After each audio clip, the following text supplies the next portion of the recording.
from Jamaica, taking up the attack from the Brian Lara Pavilion end. The entire experiment of the CCC, the combined campuses and colleges over the past 6-7 years, has borne some fruit. There have been many skeptics over the years.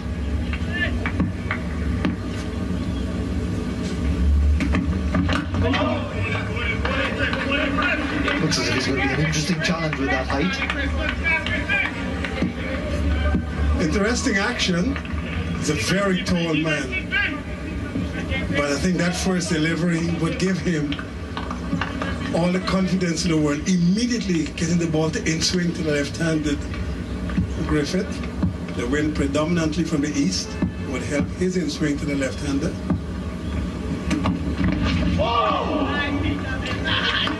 He's got some zip as well. Trevor Griffith very late on that. Yeah, when you're a fast bowler, you see this. You've beaten the batsman with pace. So, pace straight would have been, there he comes in. Now he swings his arm across his body. Now, the biomechanics engineers will tell you that you don't want to be moving that much, but if it generates pace, why not? Umpire might just be having a word with him because the second delivery was just on the edge of that leg stump for the right-hander or off stump for the left-hander. So he's having a quick word from the umpire. He has to shift away. Played for Jamaica Select 11 against the touring New Zealanders at the end of June last year when they were in Jamaica for the first of 3 test matches. Picked up 2 wickets in each innings. There's a tall fast bowler. There's another tall fast bowler in the CCC squad as coach Tony Gray, and with his experience, Tony Gray, who represented Trinidad and Tobago, the West Indies, played for Surrey in the English County Championship. He would be able to impart some advice and some guidance to the Trinidad and Tobago, to the Jamaican young man. There's Tony Gray, the Trinidad and Tobago native. Played just 5 test matches, a handful of one-day internationals.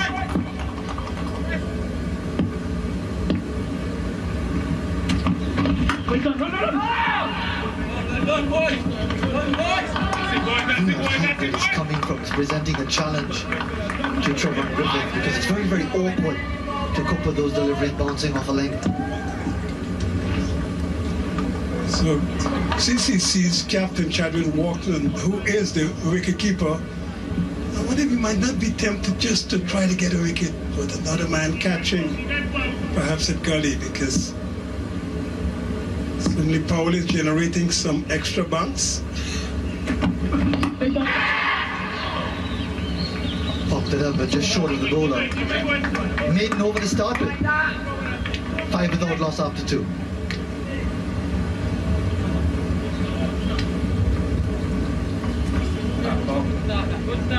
Good start, that fellas.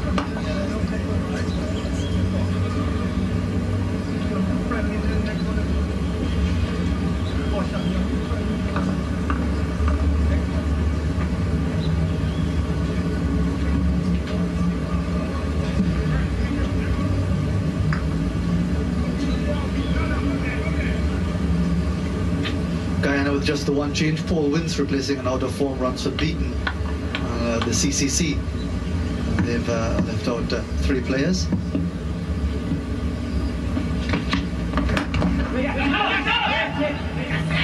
3 left out: James McDonald, Christopher Ramsaran, and Kesrick Williams.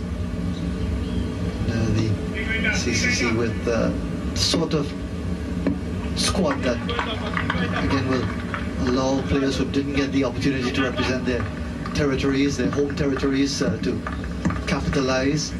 Some veterans also involved, not just on the field but off the field.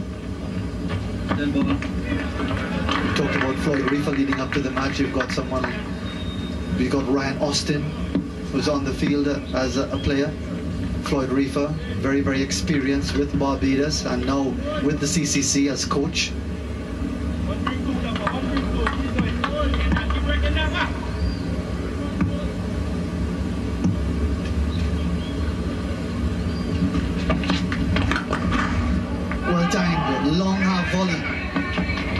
to bring the boundary despite the dive in vain. First really confident shot. Second boundary, but this time he was in total control, Chandrika. A little bit wide, but Chandrika played it nicely. Probably a little bit away from his body, but hit the middle of the bat. And enough legs to get to the boundary. He's hit 2 boundaries so far.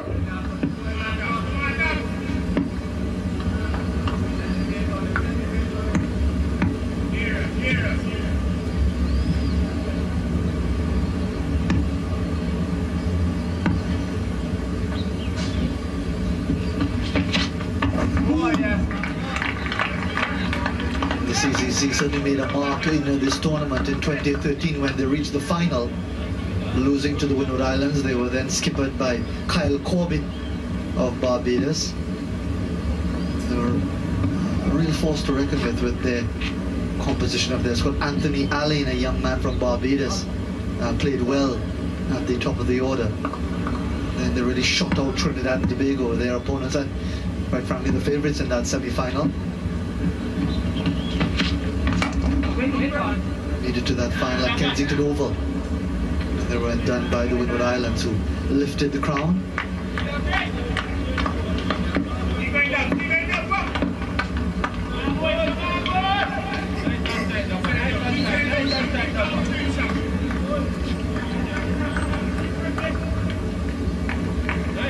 There's the hero from the Jaguars' victory of a couple of nights ago, Raymond Arifa of Barbados. Excellent delivery.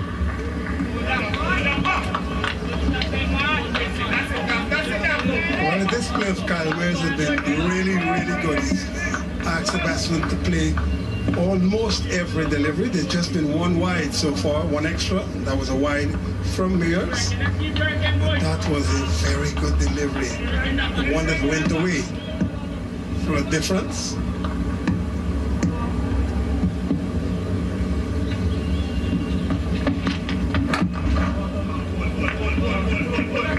Just the one scoring shot in the over. 9 without loss after 3. Reminding you again of the situation, and this is the final series of matches in Zone A, Group A. And Guyana have already qualified the CCC by virtue of 2 no results. They're finally on the field today. They're in with an excellent chance of making the semi-finals. Victory today, and it doesn't matter what happens in that other match in Tobago between Barbados and the Windward Islands. Group B, of course, final matches tomorrow.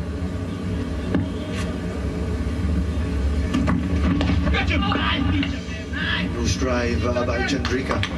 They start the new over. But again, we enter the final stages. Griffin, the man there on strike. Windward Islands and Barbados are doing battle in Scarborough at Shore Park. Guyana at the CCC right here. And then tomorrow, it's Jamaica against the West Indies under 19s in Couva. But then on ESPN, you've got TNT and the Leeward Islands.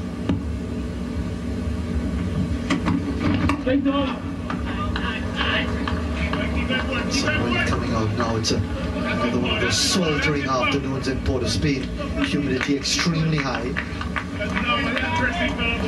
Yes, a little bit of rain this morning just to cool things down. Clouds still remain and might even get a sprinkle later on, but for now it's absolutely beautiful. Sometimes I can't believe that I used to be playing cricket in this kind of heat for 17, 20 years.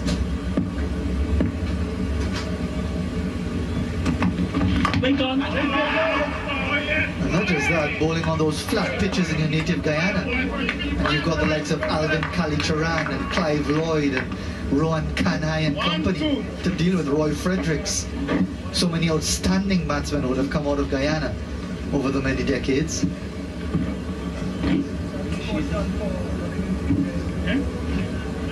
So it does seem that the bowlers just had something of a warning from the umpire.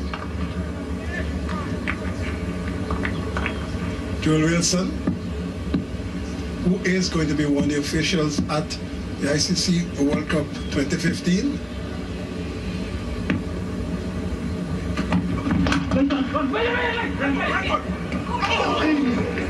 Directly then he probably would have been gone.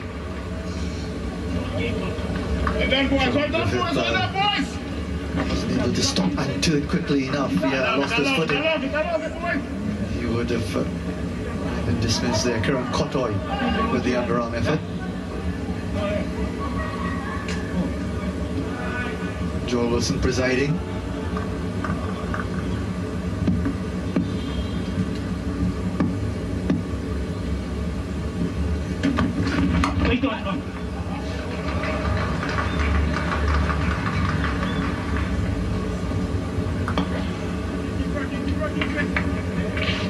Working with Wilson is Patrick Gustard, making his way across. Getting some exercise with the left-right combination, opening the batting for Guyana. Wants to be a square leg every time, although, you know, not a situation maybe facing the evening sun, you'd stay on one side, but good exercise for the officials. Since the days of seeing these portly or rotund or overweight umpires is gradually disappearing. Levels of fitness also required of them, mental and physical fitness. Yes, they actually train these days.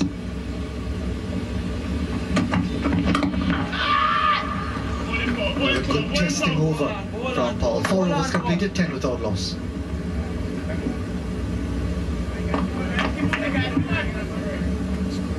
The energy going, fellas. I love the energy, love the energy.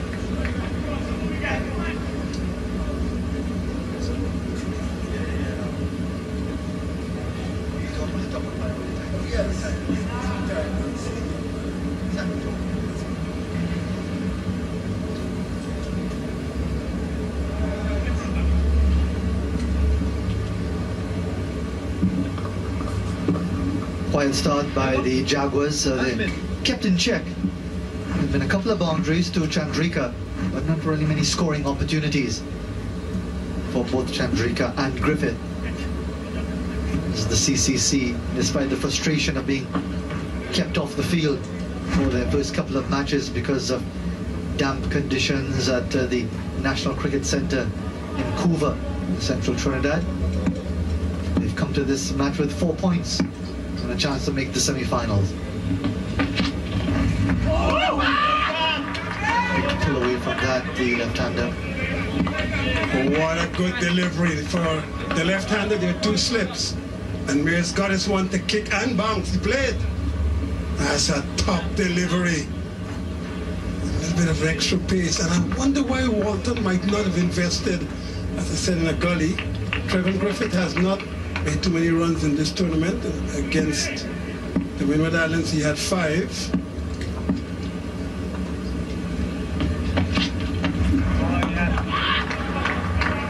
And then against Barbados, who's LBW for no score. So he needs a score. I would put some pressure on him.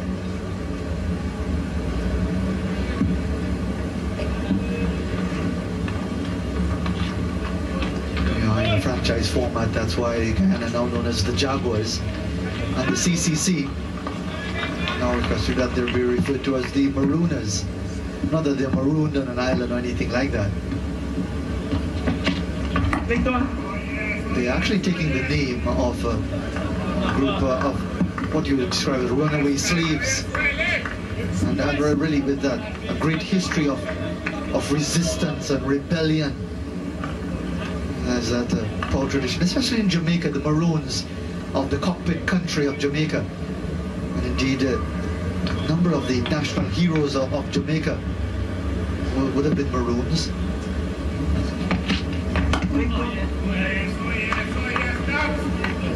And obviously it's playing on the West Indies colours as well, maroon. So it's a double-edged benefit in that respect. Both the colour, maroon or burgundy if you prefer, and the history of the Maroons and that proud tradition of resistance. It was part of the slavery experience. Indeed, they were so fierce and independent, they actually forced the colonial government of the day in Jamaica to sign a peace treaty with them.